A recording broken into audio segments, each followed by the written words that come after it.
Philadelphia. I have a very special guest in here, undefeated featherweight Brandon Chambers, who on August the 7th returns to Philadelphia to try to keep his undefeated record intact. Brandon, what's happening? What's going on, Mark? What's going on, people of Philly?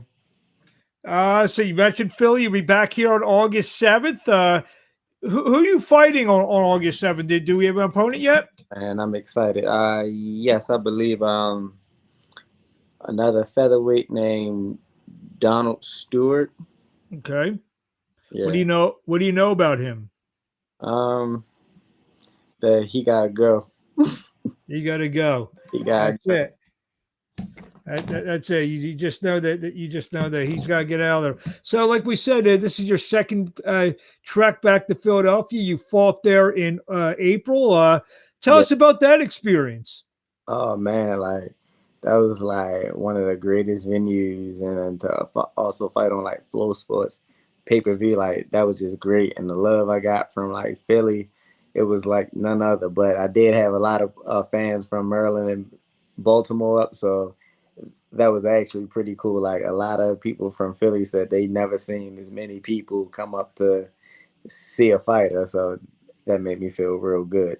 So that's a 2,300 arena. That's the venue you're talking about.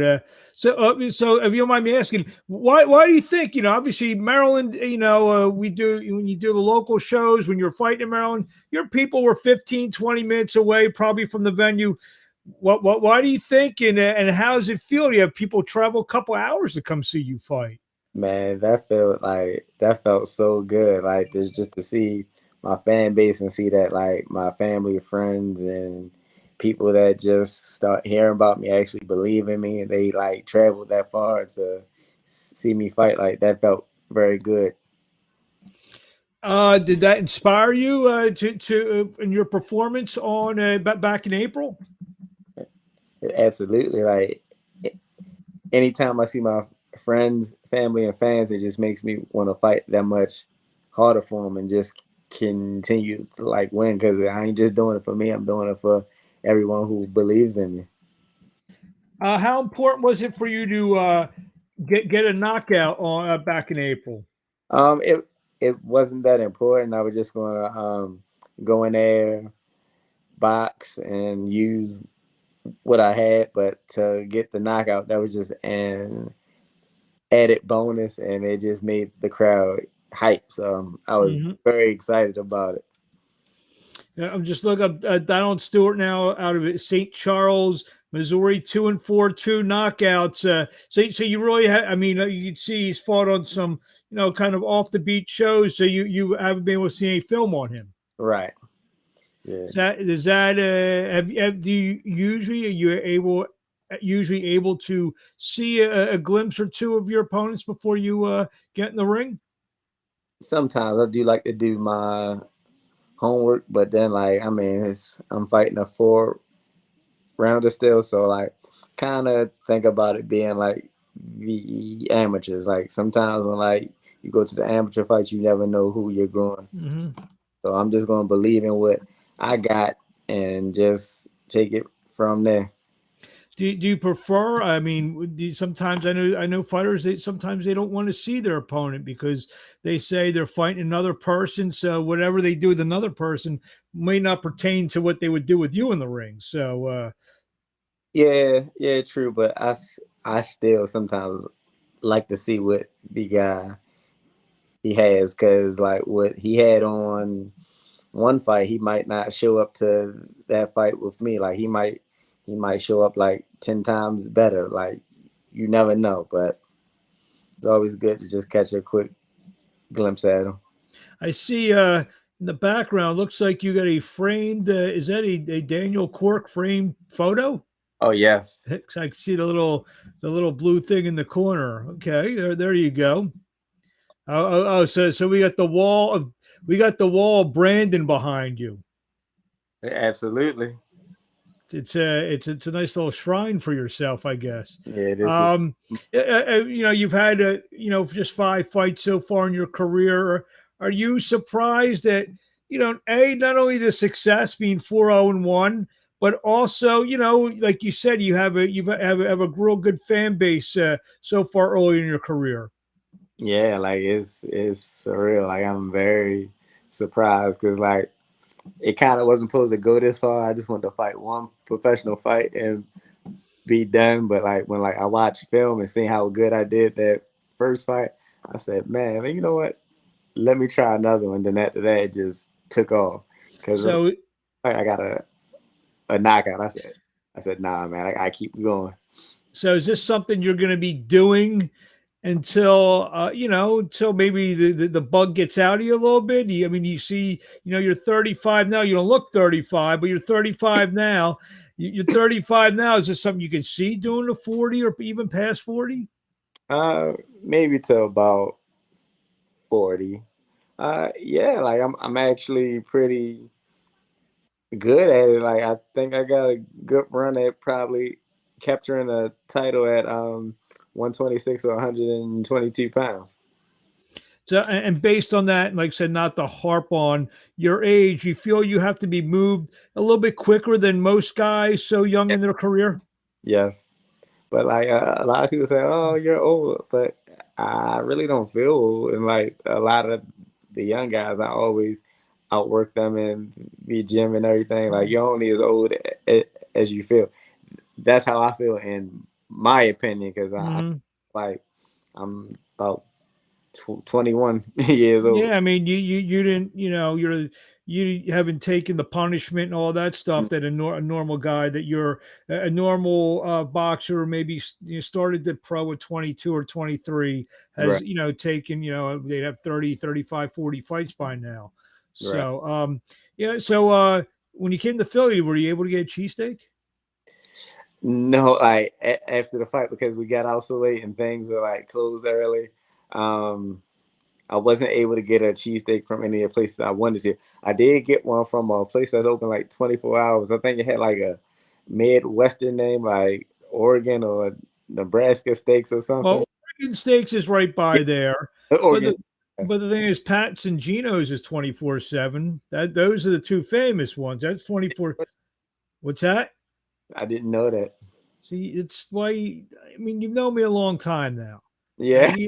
and I'm a Philly guy. So what? Why wouldn't you come to who'd you ask? Jetter, who's from Maryland. No, we tried to go to Max's. Max's was they were closing. I really wanted Jim's because I wanted the Philly taco. Oh, yeah, yeah. I think we talked. Didn't we talk about this before? But Yes, okay, because the gyms is my neighborhood. right. So yeah. To see one the Philly taco Saturday night.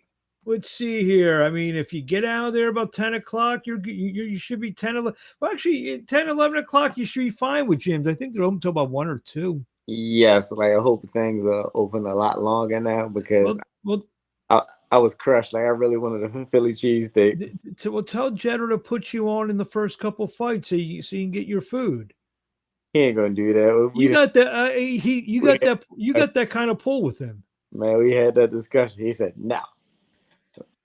Well, because I think he knows you bring a lot of fans there, so he wants them to stick around and Right, wait for you. Maybe some of your fans have a couple drinks or two, buy a couple of hot dogs at the venue, and right. wait for you to do your thing. And if what you're saying is true, it's gonna be a knockout on August the 7th. So, what do you want to tell the fans out there in closing before we see you? Where are you at now? You in Georgia now? Yes, I'm currently in Georgia. This is home now. In Atlanta. I was there for the first time about 2 months ago. I was there doing a broadcast. So, Really? yeah, I did it at a place called Club Revel or Revel, something like that. They have fights down there. There's a nice little fight scene down there. Some good club level fights. About 3 or 4 promoters I know are running down there. I think that's the show my stablemate Matt Truck he fought on. Yeah, no, did Dakari Scott? Yes, Absolutely. yes, I called his fight that night. It yep, was that thing. I was back in April or May, I think, or maybe yes, June. Yeah, it wasn't his fight that he just had the other night. It was the fight before that. right, yeah, So, so you're in the same stable as Dakari Scott. yes. Gotcha. So let me ask you this. I know you started your career in Maryland, so you kind of have a whole different team when you moved to Atlanta. Yes, sir. And Yeah. how does that, early in your career? I know fighters, they want to get settled with one guy maybe. You did Right. your early in your career, you kind of jump ship a little bit, obviously because of maybe the move or whatever. How's that? How long does that take to get comfortable with the new trainers? We had one fight together, which was the last fight in April. So like we're building that bond now. So like Mm-hmm. this fight is gonna be a lot more trust. Like I trust him and trust that the things that he's telling me to do now. So, and I'm excited about the next fight with Coach Mustafa. There you go. What do you want to say the fans out there where I just asked that? Where do we find you on social media? Y'all can find me on Facebook at Brody Chambers, but my main social media that I'm always on and checking is Instagram. On IG, you can find me at _team.brody. And if you don't got tickets to the show, please get tickets. I still have a few. You can get a few at the venue. You don't want to miss it. If like you haven't seen me fight, I'm an exciting fighter. I like to be in the pocket. Do you have any fans yet from Atlanta, or are you trying to build that up? Yeah, I'm trying to build that up now. But I actually have a few people from Georgia that are actually coming up to see me fight. Like that was also big for me. I'm like, wow, That's tremendous. Georgia, just to see me fight. They was like, yeah, bro. I was like, okay, cool. And I'll be at the fight, and so after you're done, I'll point you in the right direction so you can get your, whether you just want the cheesesteak or the Philly taco. I'll take. I know people around here. Okay, Mark. I know people around here. I don't know if they know me, but I know them.